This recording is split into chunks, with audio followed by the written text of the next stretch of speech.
నిజామాబాద్ జిల్లా ఆర్మూర్లో కాంగ్రెస్ పార్టీ చేపట్టిన జనహిత పాదయాత్ర అట్టహాసంగా జరిగింది. పాదయాత్రలో జిల్లా కాంగ్రెస్ నాయకులు పాల్గొన్నారు. ఆ తర్వాత పెర్కిట్ చౌరస్తా వద్ద బహిరంగ సభ నిర్వహించారు. AICC in charge Meenakshi Natarajan, TPCC chief Mahesh Kumar గౌడ్లు కార్యకర్తలకు దిశానిర్దేశం చేశారు. ప్రజల కష్టాలు తెలుసుకునేందుకు జనహిత పాదయాత్ర చేపట్టామని నాయకులు తెలిపారు. ఇక అసెంబ్లీ ఎన్నికల్లో ఇచ్చిన హామీలన్నీ నెరవేరుస్తామన్నారు. కేసీఆర్ 10 ఏళ్ల పాలనలో రాష్ట్రాన్ని అప్పులపాలు చేశారన్నారు. ఇక పేదలకు సన్నబియ్యం ఇచ్చిన ఘనత కాంగ్రెస్ పార్టీదే అన్నారు. రాహుల్ గాంధీ ఎక్కడికి వెళ్లినా తెలంగాణ గురించే మాట్లాడుతున్నారని చెప్పారు మీనాక్షి నటరాజన్. సీఎం రేవంత్ రెడ్డి వర్గానికి చెందిన వారైనా బీసీల కోసం పోరాటం చేస్తున్నారని అన్నారు. आज से 2-3 साल पहले राहुल जी ने हम सबके सामने एक नया रास्ता रखा। उसके पहले राजनीति में आजादी के दौरान उसकी लड़ाई के समय गांधी जी, विनोबा जी पैदल चलते थे। प्रेरणा से, सोनिया जी की प्रेरणा से प्रदेश कांग्रेस कमेटी ने जनहित पदयात्रा का आह्वान किया। मुझे आपके बीच में आने का मौका मिला। मैंने ये पिछले जगह पर भी कहा, आंखों में जो प्यार की भाषा है उसके लिए किसी शब्द की जरूरत नहीं। वो आपके और हमारे बीच में एक रिश्ता कायम करती है।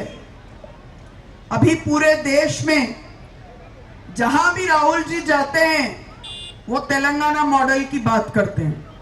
तो जो जाति जनगणना है वो वैसा ही टेस्ट है कि पता तो चले कि कोई कितने पीछे है, तब जाकर हम उनको आगे बढ़ने का मौका दे सकते हैं।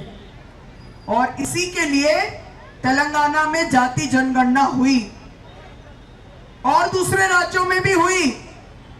लेकिन तेलंगाना में एक बड़ी बात है, हमारे मुख्यमंत्री जी हाशिए पर खड़े समाज से नहीं आते, वो स्वयं रेड्डी हैं, लेकिन उन्होंने आगे बढ़कर बैकवर्ड के लिए, शेड्यूल कास्ट के लिए, शेड्यूल ट्राइब के लिए, सभी समाजों को आगे लेकर जाने के लिए ये कदम उठाया और ये बहुत बड़ा कदम है। आने वाले पूरे दशक की राजनीति तेलंगाना से शुरू होकर पूरे देश में फैलेगी। इसीलिए 5, 6 और 7 तारीख को तेलंगाना से बड़ी संख्या में 42% रिजर्वेशन के लिए दिल्ली के दरबार को खटखटाने हम सब जा रहे हैं।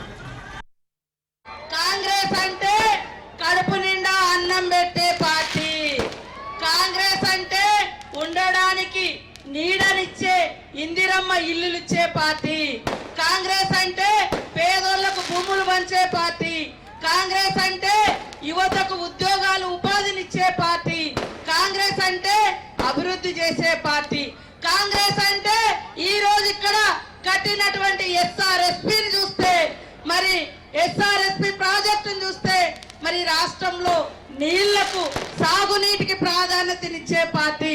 కాబట్టి ఈ రోజు మీకు తెలుసు బీజేపీ బీఆర్ఎస్ కుల మతాల డివిజన్ తీసుకొచ్చుడు, విభజించుడు తప్ప ఏమి చేయలే.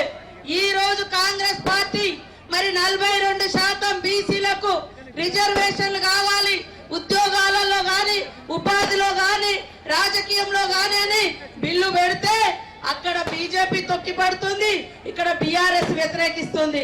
కానీ ఓట్లప్పుడు వచ్చి మీ కులం ఇది, మీ మతం ఇది, మా కోటేయండి, మేము ఇచ్చేస్తామని చెప్తారు.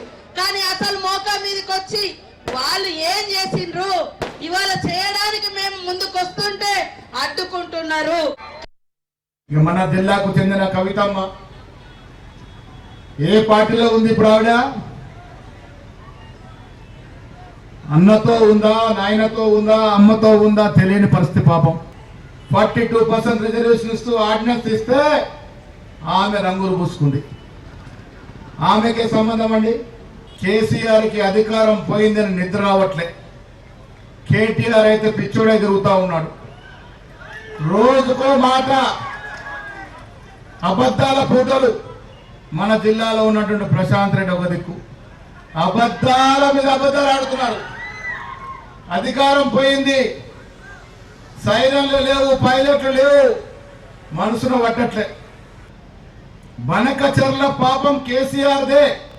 ఈ రోజు కూడా చెప్తా ఉన్నాం, రేవంత్ రెడ్డి గారికి బీసీల పట్ల ఉన్న ప్రేమ, 42% రిజర్వేషన్ ఇస్తూ స్థానిక సంస్థల ఒక బిల్లు, విద్యా ఉపాధిలో ఒక బిల్లు తీసుకొచ్చిన ఘనత కాంగ్రెస్ పార్టీది.